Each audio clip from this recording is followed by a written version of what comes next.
Pemerintah Arab Saudi resmi melarang pengambilan foto dan video di Masjidil Haram di Mekah serta Masjid Nabawi di Madinah.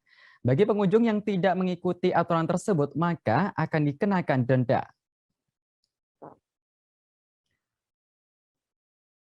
Menurut pemerintah Arab Saudi, mengambil gambar di dalam Masjidil Haram, Masjid Nabawi, atau di sekitar tempat-tempat suci tersebut dianggap sebagai pelanggaran.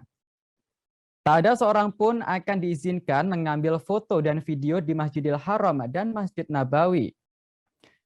Berdasarkan rencana, larangan selfie, foto, dan video itu diberlakukan untuk memberikan pesan ke semua orang. Hal itu diberlakukan untuk menyampaikan bahwa tempat suci di seluruh negeri perlu dijaga kehormatan dan martabatnya. Adapun aturan itu dibuat lantaran banyak orang lebih asik selfie dan mengambil video saat melakukan umroh, haji, dan ziarah di Masjidil Haram maupun Masjid Nabawi.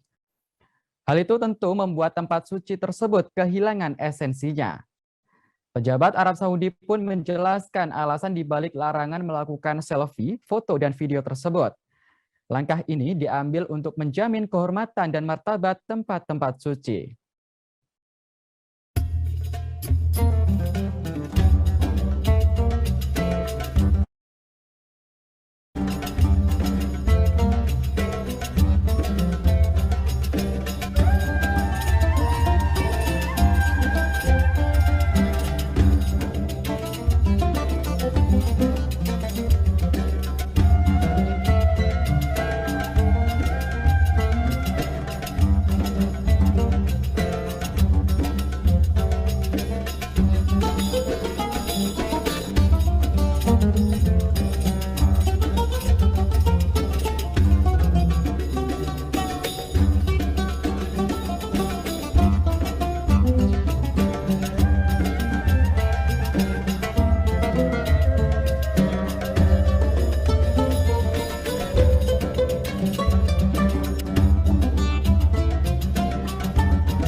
Jangan lupa subscribe, share, komen, dan like ya.